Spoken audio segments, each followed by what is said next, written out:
dia itu nggak bisa jawab sama sekali, Pak. Dia ditanya, hah? Apa ya? Hah? Apa ya? Hah? Apa ya? Hah? Apa ya? Dan dia lulus, Pak.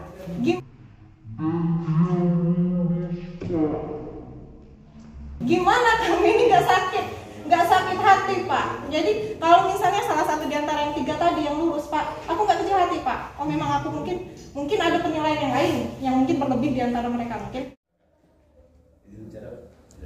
Assalamualaikum warahmatullahi wabarakatuh. Terima kasih kepada Ketua KPU dan Bawaslu hadir memanggil kami untuk bisa hadir di sini dan sudah bisa silaturahim. Ada beberapa hal yang ingin kami sampaikan, sharing aja sebenarnya terkait proses seleksi PPS di Kabupaten Bengkulu Selatan. Bagaimana yang Bapak ketahui bahwa sudah dikatakan viral di media sosial terkait apa yang kami lakukan hari Jumat kemarin. Tapi sebenarnya kami kemarin hanya ingin mengetahui nilai saja sebenarnya, proses pengambilan keputusan nilainya seperti apa. Karena perkembangan informasi dan sebagainya, maka kami menyimpulkan ada 4 yang bisa kami pertanyakan, kan? Yang pertama, diduga, kan tidak tahu benar atau tidak, diduga tidak menyampaikan pengumuman hasil nilai wawancara calon anggota PPS ke peserta melalui media sosial dan tidak sesuai jadwal yang ditentukan KPU. Kenapa dikatakan tidak diumumkan? Karena kami mau lihat nilai sebenarnya, nilai wawancara itu berapa, tinggal kami layak tidak lulus. Satu sisi kami sendiri mungkin dapat dikatakan ada peringkat 1, umumnya yang datang peringkat 1. Kemudian yang kedua, diduga proses menilai wawancara calon anggota PPS tidak sesuai dengan format penilaian. Yang tidak sesuai dengan format penilaian, kenapa? Beda seperti ketika wawancara di Bawaslu. Saya kan ngikutin juga di Bawaslu, mau juga yang nanya. Ada penilaian dan sebagainya dan banyak yang menanyakan. Kalau terjadi di KPU, yang pertama yang diwawancarai itu ada yang 3, ada yang 5, ada yang 7, ada yang 10, ada yang 9, sehingga tidak efektif untuk eksplorasi pengetahuan yang bersangkutan menurut kami. Yang kedua, tidak ada form penilaian. Satu sisi kan di KPU, di keputusan KPU yang terakhir ada nomor, ada form penilaian, ada form penilaiannya.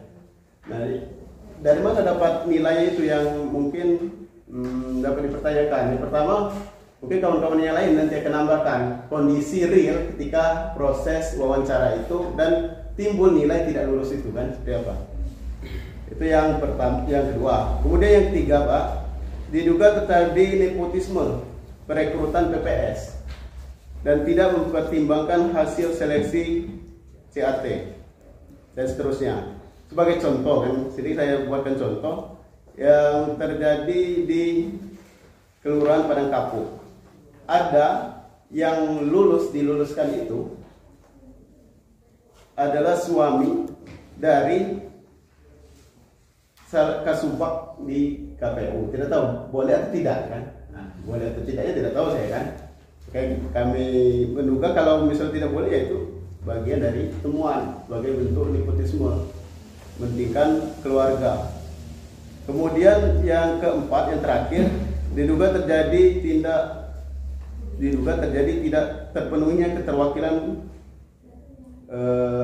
perempuan 30% di kalau kami temukan, ya. Kalau kami temukan, cek ada 10 desa yang seluruhnya laki-laki. Mungkin itu yang kami menduga, ya. Kami duga. Kemudian yang ingin kami pertanyakan ke KPU, mungkin kalau bisa difasilitasi Bawaslu, yaitu yang pertama hasil nilai wawancara dan cara menentukan skor nilai 0 sampai 100. per penilaian. Kemudian kalau skor keseluruhan kan 0 sampai 300. Kemudian yang kedua, pleno penetapan nilai peserta berdasarkan apa komisioner memutuskan seseorang ini nilainya sekian. Karena satu sisi yang mewawancarai bukan 5 orang, yang mewawancarai 1 orang. Jadi yang 5 orang ini ngasih nilai dari mana kan? Kemudian yang terakhir, yang ketiga, kenapa di aplikasi KPU siaga peserta calon anggota PPS yang PAW diumumkan di aplikasi statusnya lulus? Di aplikasi lulus ya weh, boleh dicek waktu ini di aplikasi siapa tuh lulus. Tidak ada tulisannya PAW ya. Screenshot semuanya ada. Videonya ada, saya buat ke video rekaman layar. Apakah memang seperti itu kan? Kita boleh lolos kan? Tapi faktanya tidak lolos kan? Nah itu. Yang terakhir penutup, kami menuntut kan, berharap kan, keterbukaan hasil nilai wawancara dan pleno tes wawancara kemarin.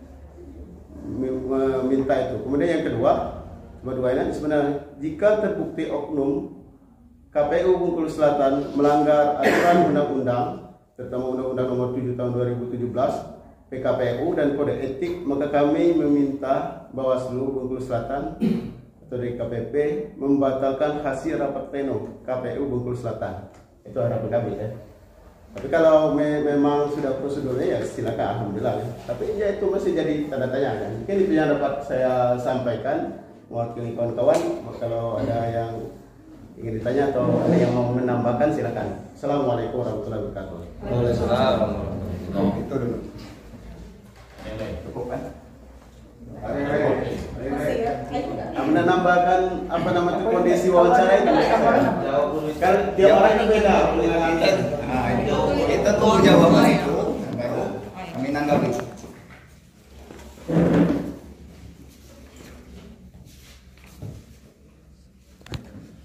Ada nih, masih ada nih. Masih banyak Pak, sabar.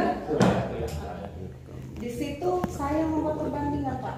Begitu di sini menurut saya bukan memuji ya Pak. Di sini begitu profesional. Ada kameranya. Kemarin kan sudah itu jurinya 3 orang. Terus kita ditanya satu-satu kan Pak.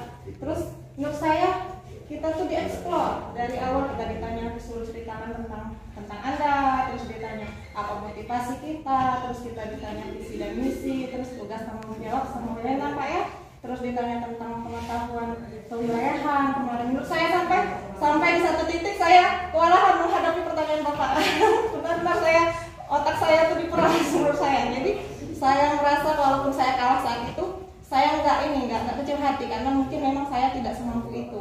Nah begitu kemarin saya mengikuti tes di sana Pak, saya tuh orang 9 Pak, orang 9 dari desa Pasar Mana. Kami kan berlima dulu Pak, yang berlima nih jatuhnya peringkat 1 sampai peringkat 5. Yang CAT tertinggi. Saya peringkat ketiga Pak, nilai saya 83. Yang CAT kedua itu 83, yang CAT pertama 86. Yang CAT pertama ini mungkin Bapak ingat juga, dia itu Irwan Saputra, dia mantan Panwascam juga Pak. Jadi mantan Panwascam Pasar Mana. Yang kedua itu mantan pengawas desa yang kedua itu. Jadi menurut saya mereka sudah punya pengetahuan kepemiluan, mereka menjawab dengan luas, dengan tegas. Terus juga kalau kami berempat itu Pak, yang dari CAT 1 sampai CAT 4 itu ngejawabnya bagus Pak, lengkap menjawabnya.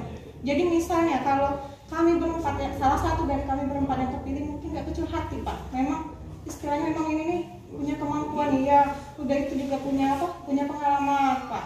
Juga jawabnya bagus, lengkap. Nah sesudah kami itu 4 orang lagi selanjutnya. Yang 4 orang ini, yang 2 itu jawab standar-standar aja Pak. Yang 1 lagi itu nggak bisa jawab sama sekali Pak. Kita kan ngintip, itu kan ada jendelanya kan Pak. Jadi aku pas di depan jendela kemarin itu Pak. Jadi aku lihat, pas ditanya apa tugas, kan pertanyaan itu seragam ya. Pertanyaannya tuh tugas, wewenang, jabatan. Itu pasti. Terus ditanyain loyalitas, integritas, sama profesionalitas. Profesional itu yang ditanya. Itu kayak seragam semua Pak pertanyaannya itu. Jadi yang 1 itu Pak, yang nama Kusna Mardia itu nggak bisa jawab sama sekali Pak. Dia ditanya, apa ya? Dan dia lulus Pak. Gimana kami ini nggak sakit hati Pak. Jadi kalau misalnya salah satu di antara yang 3 tadi yang lulus Pak, aku nggak kecil hati Pak. Oh memang aku mungkin ada penilaian yang lain yang mungkin berlebih di antara mereka. Nggak bisa jawab sama sekali Pak. Dia ditanya, apa ya?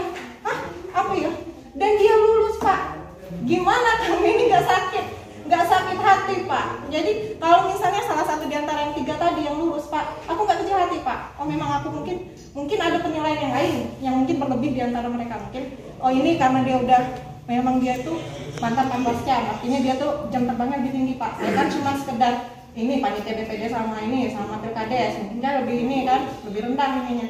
Enggak sakit hati Pak. Yang ini pengalaman nggak ada, menjawab satu pun enggak Pak. Jadi di mana dia dapat nilai Pak? Apa nilainya kedip-kedipan mata? Gitu kan? Jadi itu yang bikin saya tuh Pak gimana? Terus persentase antara nilai CAT ini apa benar nilai CAT ini nggak diperhitungkan sama sekali Pak? Padahal CAT nilai yang istilahnya ngurus otak Pak.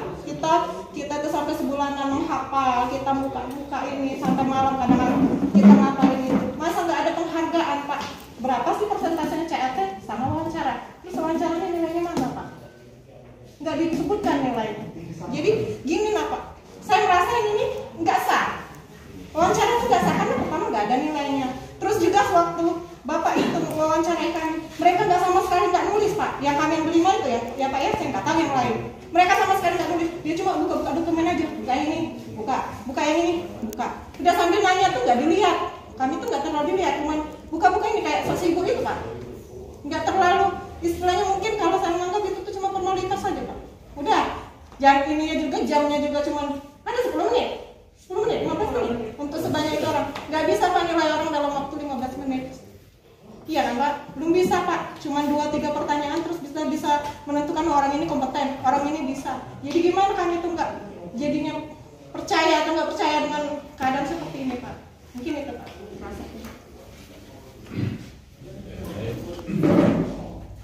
Terima kasih. Jadi itu sebenarnya rangkum dalam satu pertanyaan di sini semua, kan? Itu lebih ke yang terkait pada proses dan ya wajar, ya kan? Dan itu tidak disalahkan apa yang kalian tuntut. Saya pikir masih dalam konteks wajar yang kalian tanyakan nilai yang pertama kali ya. Nilai pada saat proses wawancara dan apakah proses penilaian itu apakah kumulatif dari nilai wawancara dengan nilai CAT atau CAT ini sekedar menyumbat dari kalian masuk ke semester atau nilai yang tinggi. Nah mungkin penilaian untuk proses wawancara itu sendiri. Nah ini yang kita belum tahu apakah terpisah atau secara kumulatif ini secara keseluruhan. Nah yang terkait dengan apa adanya ikatan tadi yang ada di poin selanjutnya tadi, ikatan pernikahan atau segala macam dari Kasubag tadi, itu kalau kita tengok dulu, kita lihat dulu di regulasi di persyaratan pendaftaran kemarin, di situ tertuang seperti apa. Kalaupun memang ada unsur ketidakbolehan atau tidak dilarang, ada unsur kekeluargaan, maka itu yang dilarang. Tapi seingat saya, ini bukan saya ini, seingat saya yang tidak diperbolehkan itu penyelenggara pemilu itu cuma satu, ikatan perkawinan. Jadi kalau saya di Bawaslu, istri saya tidak boleh menjadi penyelenggara. Itu dalam artian suami istri. Yang saya ingat itu bukan KPU saja, itu termasuk di Bawaslu. Ikatan kekeluargaan itu bukan ikatan kekeluargaan, tapi ikatan perkawinan. Perkawinan dalam artian saya dan istri, atau istri saya penyelenggara di KPU atau penyelenggara di kecamatan, desa maupun PS, itu tidak diperbolehkan. Itu yang ikatan perkawinan. Nah kalau lebih teknisnya lagi terkait dengan adanya Kasubag tadi, itu saya nggak tahu. Itu nanti akan kita jalani, akan kita minta penjelasan saja dari KPU. Terus keterwakilan perempuan 30%. Jadi pada intinya memperhatikan keterwakilan perempuan 30%. Dalam artian kalau di satu desa itu pendaftarnya semuanya cowok, maka cowok. Kalaupun pendaftarnya itu ada cewek dan cewek yang tidak lulus 9-nya cowok, ya tetap cowok. Dan tidak bisa dipaksakan keterwakilan perempuan untuk masuk. Karena di situ cuma memperhatikan pendaftaran itu harus ada keterwakilan perempuan 30%. Dan kalaupun ada perempuan yang lulus, itu diperhatikan keterwakilan perempuan 30%. Yang mempertimbangkan ada beberapa poin itu, ya masalah integritas, masalah kepemiluan, pengalaman di pemiluan, ataupun masalah muatan lokal. Itu yang menjadi perhatian. Tapi pada intinya 30% itu memperhatikan keterwakilan, memperhatikan. Jadi kita memisahkan. Lain halnya kalau di situ memang diwajibkan pada saat pengumuman CAT kemarin 30% keterwakilan harus ada untuk mengikuti proses seleksi wawancara. Misal, jadi kalau ada 9 berarti keterwakilan 30% setidaknya ada 2 atau 3 yang masuk. Biarpun 9 ini lolos tetap ada 3 perempuan, kira-kira seperti itu. Karena memang harus diwajibkan keterwakilan 30%. Tapi di situ pada intinya, ingat saya maupun dimanapun, baik itu Bawaslu maupun KPU, keterwakilan perempuan 30% itu memperhatikan. Dan status pernikahan tadi nanti kita gali lagi dengan pihak KPU. Apakah itu memang diperbolehkan atau tidak? Karena apa? Kalau di aturan ikatan suami istri tidak boleh ada ikatan perkawinan. Nah, kalaupun ada tidak diperbolehkan, itu mungkin diatur oleh terkait dengan sekretariat KPU atau diatur oleh keputusan ketua KPU terkait tidak diperbolehkannya ikatan kekeluargaan. Nah, jadi kita garis bawahi dulu. Yang penting pada intinya rekan-rekan paham bahwa yang diperbolehkan dan tidak diperbolehkan seperti itu. Nah, terkait tanggapan rekan-rekan ini kita tampung dan akan kita tindak lanjuti. Nah, di kemudian hari apapun terkait hasilnya itu kita belum bisa menerka apakah KPU bersalah ataupun tidak. Dan yang pasti yang perlu rekan-rekan ketahui juga, sebenarnya rekan-rekan pengen sekedar kepuasan apa yang menjadi tolak ukur. Tolak ukur rekan-rekan kenapa tidak diloloskan dan kenapa si A ini lolos. Itu proses penilaiannya seperti apa. Itu yang menjadi pemikiran. Sebenarnya sah-sah aja, seharusnya KPU kemarin dari tuntutan rekan-rekan aja dipenuhi aja. Ini nilainya, ini prosesnya seperti ini. Nah, selesai. Tidak terjadi permasalahan yang lebih panjang lagi. Seharusnya pada saat hari itu rekan-rekan KPU ya menyampaikan. Kalau memang ada nilainya, tapi Pak, itu juga kan maksudnya gini Pak, yang jadi kecurigaan. Apa? Nilai belum keluar, yang udah diluluskan. Ini gimana bisa lulus kalau nilainya nggak ada Pak?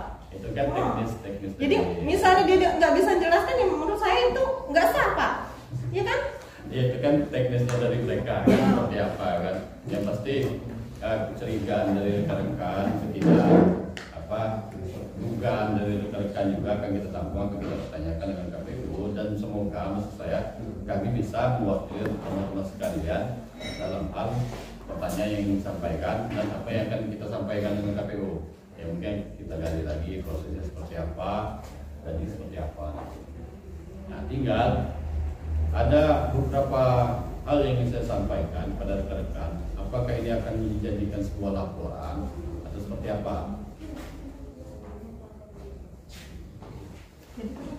Jadi maksud ketua Bawaslu itu kamu cuma sekedar ngasih laporan. Jadi di sini kamu pun buat laporan dengan adanya permasalahan ini. Kalau karena apa? Kita tidak akan ini tidak akan diam, kan? Tapi kalaupun memang ada yang ingin buat laporan, kita akan terima laporan.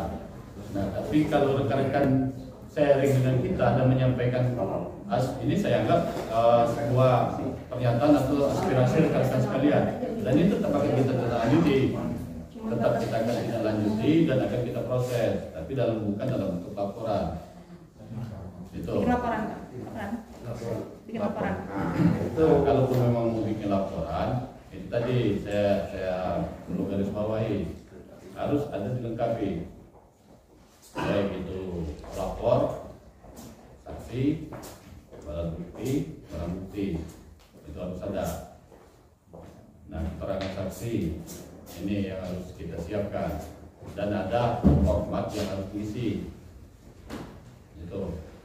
Dan kalaupun ini memang mau dijadikan sebagai langkah teman-teman untuk menjembatani bahwa rekan-rekan dengan KPU, ya kita siap juga. Dalam artian kita akan mempertemukan rekan-rekan di sini dengan KPU terkait dengan proses nanti akan kita panggil.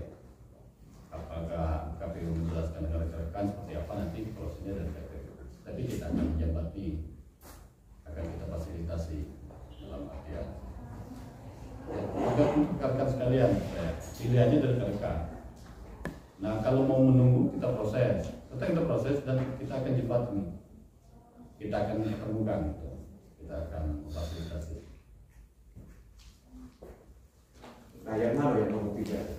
Ya maksudnya kami ini, nasib kami ini gimana Pak? Apakah dengan di jembatan itu kami mendapatkan hak kami? Ya ini kan istilahnya kalau nak jujur kan, kalau mau jujur kan Pak, ini kan nilai ini kan belum keluar Pak. Jadi kan menurut saya nggak bisa ini kan. Nah itu karena apa? Kita kan yang kita lihat kan proses kan. Nah karena apa? Yang perlu rekan-rekan ketahui kita tidak bisa mengatakan. Yang pertama untuk Jadi kami telah memenuhi panggilan atau undangan dari Bawaslu dalam rangka silaturahim dan menyampaikan aspirasi terkait proses perekrutan PPS di Bungkul Selatan. Jadi kami minta dengan Bawaslu untuk memfasilitasi mempertemukan kami dengan KPU Bungkul Selatan terkait keterbukaan informasi proses seleksi PPS tersebut.